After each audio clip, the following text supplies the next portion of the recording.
स्वागत है आपका आज की चाय पे। एलओए के बारे में जब मैं बात करती हूँ और रोबोटिक अफर्मेशंस, और एक्चुअली सबसे ज़्यादा मेरा विश्वास एलओए पे है, बट कई लोगों को वो बहुत मुश्किल लगता है करने के लिए, और वो इस वजह से बिकॉज आपके सामने प्रूफ नहीं होता है उस चीज़ का जो आपको चाहिए, बट आपको बिहेव ऐसे करना है कि आपके पास वो चीज़ है। तो कुछ लोगों को ये गैस लाइटिंग लगता है, कुछ लोगों को डिल्यूजन लगता है, बट जो कहते हैं ना कि delulu is the only solulu, I would just say this कि एक्चुअली में वो सच है। मुझे नहीं लगा था कि ये बात इतनी ज़्यादा सच होगी कि डिल्यूजन में जीना गलत नहीं है, बिकॉज इवेंचुअली ये मेरे वेट लॉस के साथ भी हुआ। इस आज मैं आप लोगों के साथ ना इसी वजह से 3 ऐसे इंस्टेंस शेयर करूँगी जहाँ पे आपको समझ आएगा कि मैं पहले टाइम तो अननोइंगली और बाकी 2 टाइम नोइंगली डिल्यूजन में गई और वो डिल्यूजन सच हो गया। जब मैं बहुत ज़्यादा ओबीस थी, आई वॉज 90, अच्छा 90 के टाइम पे तो I didn't even check my weight, हो सकता है 90 से ऊपर ही हो। जब मैंने अपना वेट चेक करा, मैंने थोड़ा सा हेल्थ इशू ये सब हो रहा था और थोड़ा सा मैंने अपने हेल्थ पे ध्यान दिया था, तो जब मैंने वेट चेक किया था I was somewhere around 85-86 kgs, and for the longest time I thought I was 83, but खैर वो मैंने जब वेइंग मशीन नहीं लेके आई तो मुझे समझ में आया okay I was not even 83, कम होने के बाद भी आई वॉज 85-86। फिर वेट लॉस मेरा जब शुरू हुआ, उस टाइम पे when I used to look in the mirror, मुझे ऐसा लगता था यार मैं कहाँ मोटी हूँ। मुझे यही लगता था, ये पता नहीं हार्मोनल इश्यूज से होते हैं क्या होता है। मैं उस दिन सारा अली खान का भी वो इंटरव्यू देख रही थी, शी सेड बहुत ही डिल्यूजन सा होता है। ये डिल्यूजन मेरा कि यार मैं तो पतली हूँ, मैं कहाँ मोटी हूँ, इतना सा तो चेहरा है मेरा। हालांकि अब मैं चेहरा देखती हूँ तो मैं कहती हूँ हाय राम, इतना बड़ा फेस था, इतने बड़े बड़े हाथ, मतलब मेरे जो आर्म्स हैं वो बहुत ज़्यादा वो थे। एंड मैं आज हैरान होती हूँ कि ये लड़की अपने आप को पतला कहती कैसे थी, बट यही तो हुआ।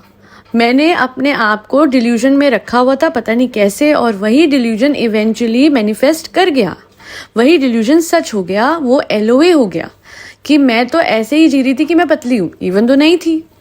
मैं तो 83 थी, आज मैं 63 हूँ, ठीक है, और 63 भी विद प्रॉपर वेट ट्रेनिंग, तो मसल्स के साथ। और वेट ट्रेनिंग में मैं अच्छे खासा वेट भी उठा लेती हूँ एज पर माई कैपेसिटी, क्योंकि मैं अभी भी कैलोरी डेफिसिट में हूँ, तो उसके साथ में वेट ट्रेनिंग उतनी, मैं ये नहीं बोलूँगी मुश्किल होती है, बिकॉज अब मैं बिल्कुल भी नेगेटिव वर्ड्स यूज़ नहीं करती, बट हाँ it's not the most easiest thing, but for me now it's very easy, क्योंकि अब तो आदत सी है मुझको ऐसे जीने की। इतना ही बोलूँगी कि ये तो पहला इंस्टेंस था जहाँ मैं अब समझती हूँ, क्योंकि this is how everything worked for me. I was living in delusion and eventually it worked, eventually LOA हो गया और मैं पतली हो गई। बहुत मेहनत लगी जी, क्योंकि मेहनत क्यों लगी, आपको ये लग रहा होगा कि एलओए में कुछ करें और झट से मिल जाए, झट से खट से जैसे भी मिलेगा नेचुरली ही।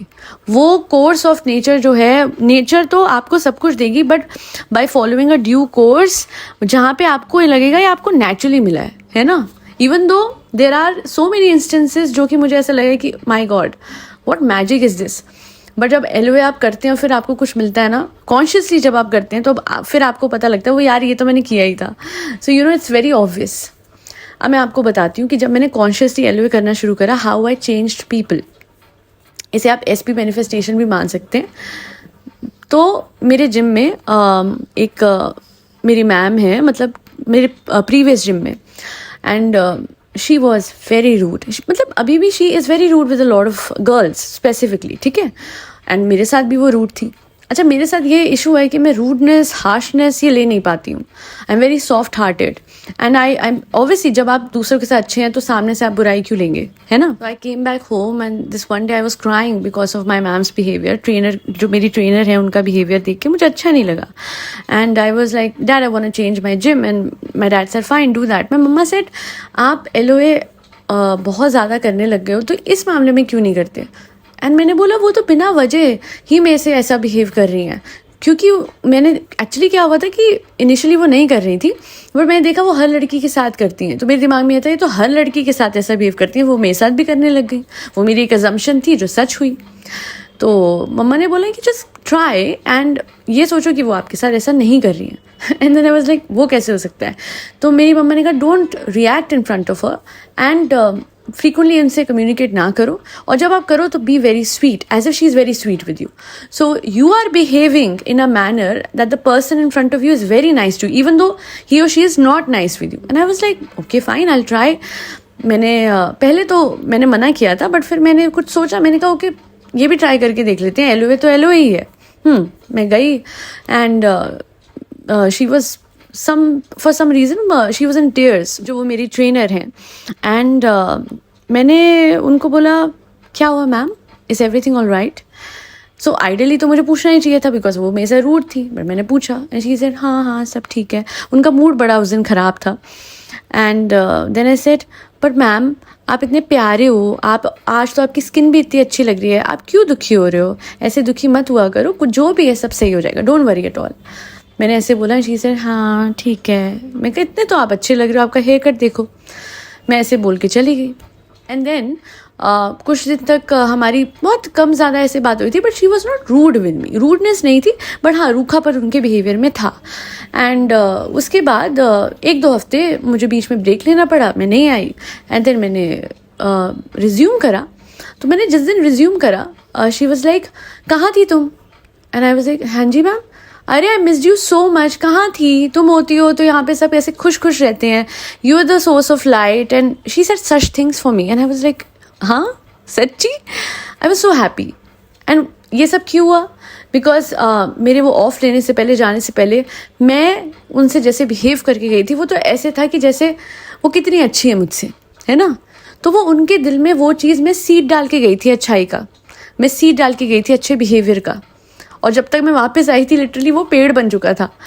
एंड क्योंकि मैं वहाँ पे नहीं थी फॉर सम टाइम, सो उनको वो कमी लगी कि यार वो कितना अच्छा बोल गई थी मुझे, इवन दो मैं उससे इतनी रूड थी, है ना। तो अपने आप वो ठीक हो गई। चलिए ये तो एक बात है। यहाँ तो बात थी कम्युनिकेशन के थ्रू मैंने ठीक किया था। अब मैं एक और आपको एग्जाम्पल देती हूँ जहाँ मैंने कम्युनिकेशन करी ही नहीं और अपने आप सब ठीक हो गया। अब उसको आप कह सकते हैं कि एक्चुअली सब कुछ मैजिकल था।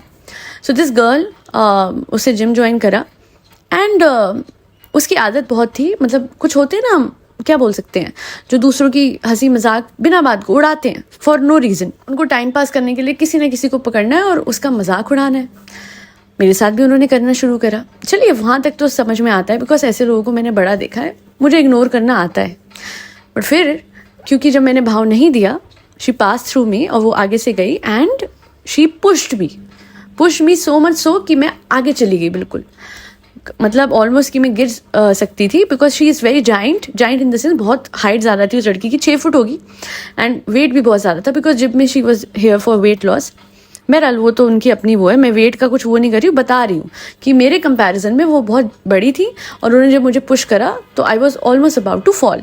आई felt bad, I was angry and I went home and I said, I told my mamma I will definitely tomorrow complain about her. And my mama told me one thing, you can change your trainer.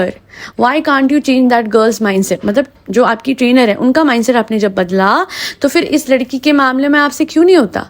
मैंने बोला I will not talk to her. My mama said don't talk to her. Whenever you go, just think that this girl is so nice with me.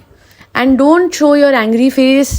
Don't be and just move around the entire gym as if you're very happy and as if everyone there is very cordial. इतना तो कर सकते हो, आपको कोई बात करने की ज़रूरत नहीं है। और मैं गई उस दिन gym and I was doing this exercise and yet again this girl was making fun of me. And while doing weighted squats जो होते हैं स्मिथ मशीन पे जो किए जाते हैं, मैंने बोला कि एक दिन ना मेरे दिल में मैंने ऐसे बोला यही आके मुझे वेट्स लगाने में मदद करेंगी। मैंने ऐसे ही बोल दिया and I forgot about it for a few days.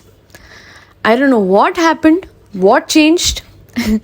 After like a week or so मुझे वेट्स नहीं मिल रहे थे एंड दिस गर्ल वॉज मतलब वो वेट्स के साथ लेके जा रही थी कहीं पे एंड आई वॉज लाइक 5 का कहाँ पे है, 5 का कहाँ पे? एंड शी सेड ये मेरे पास है। तो आई वॉज लाइक हाँ तो आप कर लो, कोई बात नहीं आप कीजिए। मैं कहा इट्स फाइन, आप कर लीजिए, उसके बाद I will take. And she was like no मैं लगाती हूँ, स्मिथ पे लगाना है ना। उसने लगा दिए और उस दिन से हमारी इक्वेशन ऐसी हो गई थी that when I left the gym she was feeling very bad and sad कि यार क्यों जा रहे हो, आपके साथ ही तो दिल लगता था। So these are my real life experiences. Yes, the last one was very magical because I guess by then I had reached at a point जहाँ पे मुझे एलोए करना आ गया था and it's very और कभी कभी ना आप वैसे तो आराम से ही आपको करना चाहिए बट कभी कभी जब एकदम से रेज में बोल जाते हैं ना, रैम्पेज पे होते हैं कि ये चीज़ ना होगी और फिर आप भूल जाओ और फिर आराम से अपना घूमो, ऐसे लाइफ जियो कि बस हो गई है ना, क्योंकि जब हो जाती है फिर तो है ना उसकी चिंता होती है। तो ये आप अगर जब अचीव कर लेंगे ऐसा माइंडसेट और अपने सेल्फ कॉन्सेप्ट को इतना एनहांस कर लेंगे कि फ़र्क ही नहीं पड़ रहा है यार दुनिया से। तो आप देखेंगे कि दुनिया को फ़र्क पड़ रहा है और दुनिया कितना आपके लिए कर रही है।